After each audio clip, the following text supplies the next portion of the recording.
The ice rink was filled with the crisp sound of blades cutting through the frozen surface. Barnaby Jones, a Quinn Martin production, starring Buddy Ebsen, also starring Lee Meriwether, Mark Shera, with guest stars Gary Lockwood, Lawrence Pressman, Bill Lucking, Stacey Baldwin, special guest star Jenny O'Hara. Tonight's episode, Final Ransom. The atmosphere inside the stadium was bright and warm despite the chill of the ice floor. Terrific, Nick Harding said with a warm smile as he stepped closer to the edge of the rink, watching his daughter complete a smooth spin.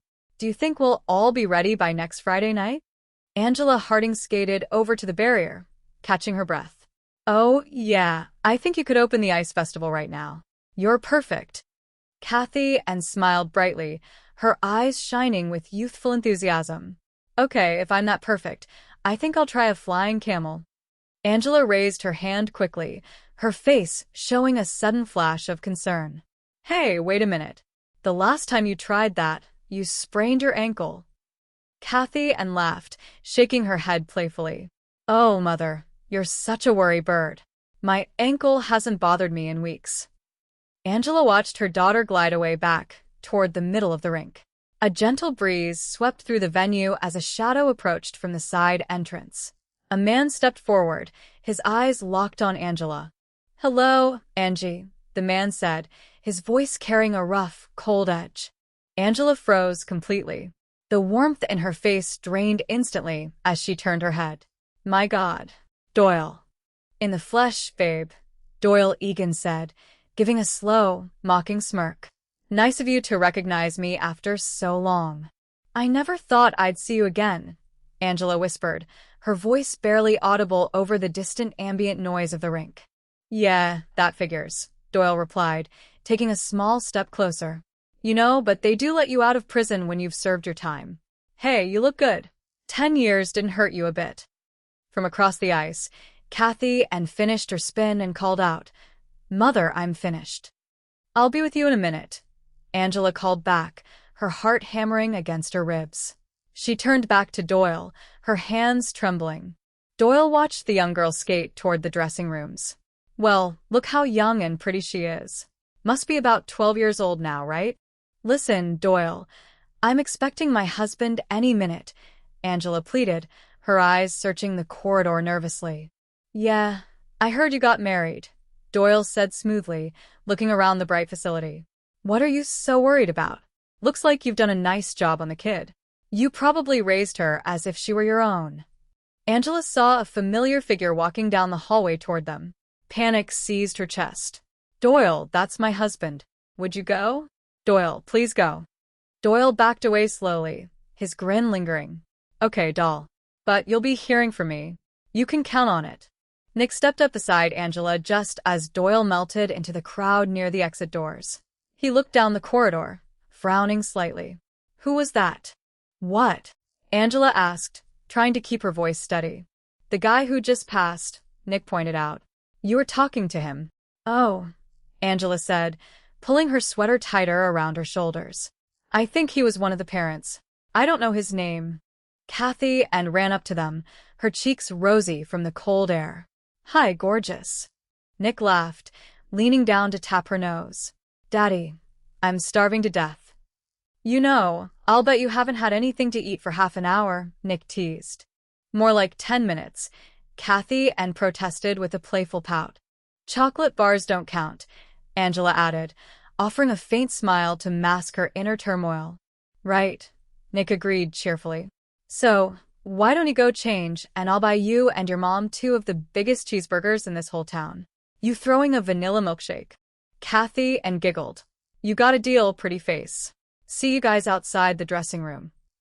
Okay, Nick said as Kathy scampered away. Junghai. The Bentley residence was grand, quiet, and bathed in late afternoon sunlight.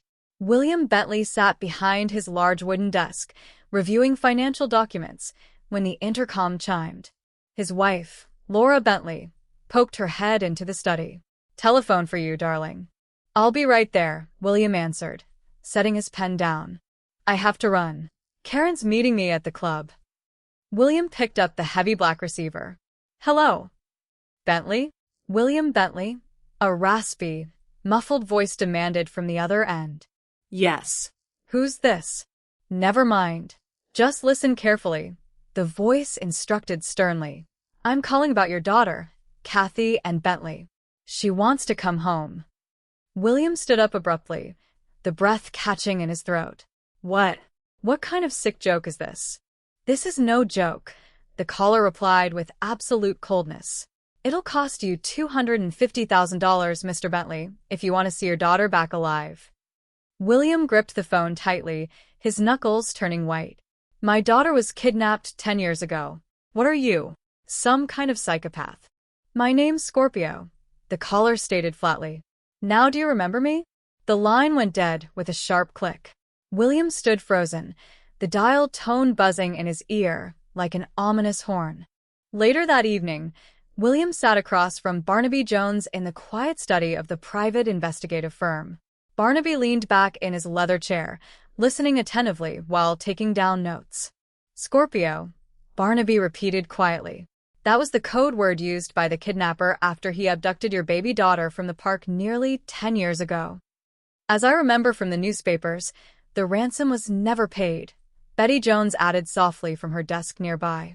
He delivered the money as he requested, but it was never picked up, William explained, his hands clasped tightly in his lap. We never heard from the kidnapper again, and no trace of Kathy was ever found. After a while, we assumed she was dead. Mr. Bentley, who else knew that code word? Barnaby looked up from his notepad. Just myself, my wife, and Mrs. Jennings, the nanny who was with our baby when she was taken from the park. What about the police? Barnaby asked. I know what you're thinking, William said, shaking his head. That someone found out about the code word and is trying to cash in on it now. I followed the kidnapper's strict instructions and told no one, not even the police. What about Mrs. Jennings, the nanny? Betty inquired gently. She was heartbroken, William replied, his eyes filled with sorrow. Besides, she died nearly 3 years ago. Mr. Bentley, why come to me? I think it's a matter for the police or the FBI. My wife knew nothing about this call, William confessed, looking out the window toward the darkening garden. You can imagine what it was like for her 10 years ago. Police and FBI agents constantly in the house. And then the months afterwards when the crackpots and the ghouls started calling. All the false hopes and bitter disappointments. How awful that must have been for her, Barnaby murmured compassionately. I can't put her through that again, William said desperately. Mr. Jones, I'd like to help you, but I don't want to get your hopes up. Mr. Jones, in my mind, I buried our child years ago. But if there's any chance at all, I've got to know Mr. Jones. Chương 3. The front door of the Bentley estate clicked open, and Laura Bentley walked in carrying several high-end shopping bags.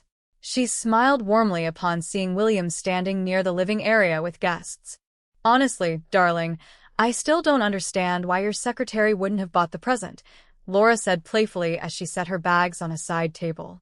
It's an anniversary gift, and it needs your special touch. William offered a gentle, strained smile. What else has your taste? Oh, you flatter. I'll do my best, okay? Laura laughed softly, then noticed Barnaby and Betty standing near the doorway. Who's this? Just some business associates, William replied quickly, stepping forward to introduce them. I thought it would be more convenient if I had them meet me here. Laura, this is Barnaby Jones and his secretary, Betty. Laura extended her hand gracefully. How do you do? Pleased to meet you, Miss Betty, Laura added with genuine warmth. Betty smiled politely. Oh, my, you have a beautiful home. Thank you, Laura replied sweetly, gathering her coat. Well, I must be on my way. Have a good meeting, everyone. Once the front door closed behind her, the room returned to a heavy silence. William let out a long, exhausted sigh. Seems like a nice lady, Barnaby noted quietly. She is, William said softly. So far, she doesn't suspect anything, but it hasn't been easy. Have you raised the money? Barnaby asked. It's all ready to be delivered as soon as I give the word, William answered. Barnaby shook his head slightly. When a man calls, I want you to tell him that you're having trouble getting it. William looked startled. You want me to stop? For as long as we can safely do it, Barnaby explained calmly. We need the time so that we can get a line on who the extortionist is. All right, William agreed after a brief pause. Anything else? Yes, Barnaby continued. Tell him you want proof. Anything that would prove that he had your daughter. After all these years, how could he do that? William asked, doubt creeping into his voice. If he's genuine, I think he'll come up with something, Barnaby replied firmly. The front doorbell chimed twice. Barnaby looked toward the entrance. Oh, that must be JR, may I? Barnaby opened the door to reveal JR Jones, his young assistant, who stepped inside wearing a light jacket. It's my young associate from Chicago, Barnaby introduced. I told him to check the neighborhood, see if anybody was watching the house. Mr. Bentley, this is JR Jones. Nice to meet you, sir, JR said politely. Anything suspicious? Barnaby asked. No, just 2 gardeners and a plumbing truck, JR reported.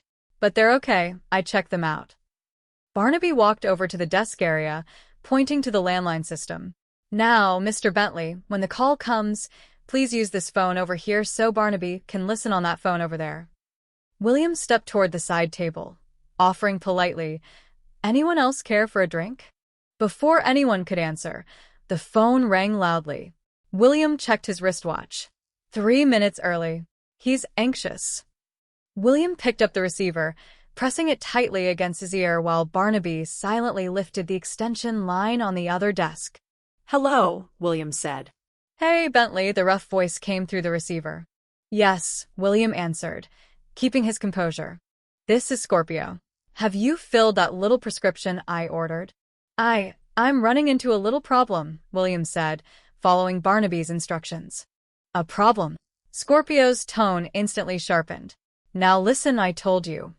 Don't worry, you'll get the money, William interrupted quickly. It's just that the bank manager I deal with is out of town. Scorpio sneered angrily over the crackling line. What kind of a stall is that, man? That ain't my mule. You hear me? William blinked, confused by the strange phrase. What? I don't understand. Just give me my money, Scorpio snapped. You've got my word. I'll have it all by tomorrow, William urged. But not until I see actual proof that you have my daughter. There was a long silence on the line. Hey man, I tell you, the kid's alive. That's not good enough, William insisted firmly. Show me evidence, and you'll get every cent that you've asked for. Scorpio grunted in frustration. Okay, you'll get your proof. You just stay by that phone till you hear from me. And that's it. Wait. One more thing, William added hastily before the caller could disconnect. Why has it taken you 10 years to contact me again? Go to hell, Scorpio growled, and the line slammed dead. William slowly lowered the phone, his face pale. He didn't sound like he was bluffing. He said he would show me proof. Barnaby set down his extension piece, deep in thought. Well, then if it isn't a trick, that would mean that Kathy Ann's alive. Chương 4. In a quiet, modest residential neighborhood, Angela Harding was standing near her small garden shed when a figure stepped out from behind the trellises. She gasped, dropping her hand shears. What are you doing here? Angela demanded in a harsh whisper. Doyle stepped into the afternoon light, blocking her path back to the house. Take it easy, Doyle. Doyle, I'm warning you, Angela said, her voice shaking with rage and dread. Get away from here, or I'll... Come on, Angie, Doyle interrupted, raising his hands in a fake peaceful gesture. I don't want to hurt you. I just want to talk. There's nothing to talk about, Angela said, pulling back. Just leave us alone. Doyle looked around at the tidy suburban yard and the neat house behind it. Nice little place you have here. I'm glad for you, Angie. I wouldn't spoil it, honest. Then what do you want? Angela asked coldly. Make some money, Doyle replied, a cunning glint in his eye. For you, for me. Angela shook her head in disbelief. Doyle. I was a kid when I got started with you. That was a long time ago. That's over now. Like a bad dream. Yeah, Doyle sneered softly. It almost worked. We'd have had $100,000. I mean, How could I figure they'd pick me up the same day on an old robbery charge? Yeah, that's what I figure happened, Angela said, her eyes darkening with old memories. When you didn't come back, I was scared out of my wits. Didn't leave that room for 3 days. Not until Kathy ran out of food. Doyle looked at her intently. Angie, why'd you keep her? Angela looked away, her voice tightening with emotion. Well, what else was I supposed to do? I didn't want to go to jail. I couldn't take her out in the street. Everybody was looking for her. And after a while, the people in that building, they thought she was mine. I wanted that child. Yeah, well, it all turned out okay, Doyle said nonchalantly. I was a little worried for a while. I thought they'd nail me for kidnapping too if they picked you up. As it was, they just shipped me back to Tulsa. Locked me up for close to 10 long ones. Look, Doyle, Angela begged, tears welling in her eyes. Kathy and Nick and me, we're a real family here. So, why don't you just go away, huh? And leave us alone. Sure, honey, Doyle said smoothly. As soon as we get the money. I called Bentley. He'll pay $250,000. No, Angela gasped, her hands flying to her mouth.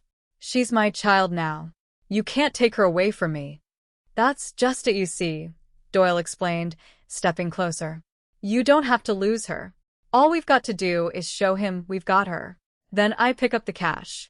Then I disappear. And Bentley, he never has to get near Kathy. That's the way I've got it figured. I said no, Angela yelled, pushing him back with all her strength. Now you get out of here. You don't have any choice in this, Doyle growled, grabbing her arm tightly. What's going on here? A loud voice called out from the driveway. Mrs. Morrison, a neighbor, was standing near her porch steps, looking over with deep concern. Is there some trouble, Mrs. Harding? Doyle instantly released Angela's arm, flashing a polite, artificial smile toward the neighbor. It's just a friendly disagreement, ma'am. He turned back to Angela, keeping his tone deceptively sweet. Mrs. Harding, next time, leave the heavy chores to me. And just tell your husband, talk it over with him if you want to, and I'll be back later. Bye, ma'am. Doyle tipped his hat to Mrs. Morrison and walked briskly down the street. Chương 5. Inside the Harding living room, Nick was pacing back and forth near the front window, his face dark with suspicion. Angela stood near the kitchen table, refusing to look directly at him. What was all that about? Nick asked, demanding answers. Oh, nothing really, Angela murmured, trying to clean off the tabletop. Wasn't it the guy from the ice rink yesterday? Nick asked, stopping his movement. What? Angela asked, her voice crackling. That guy, Nick emphasized, pointing toward the front driveway. Oh no, Angela lied quickly. I don't think it was. Sure it was, Nick insisted, walking over to stand directly in front of her. Angie, what was he doing here? Nothing, Nick, Angela said pleadingly. It's really nothing. Now, wait a minute.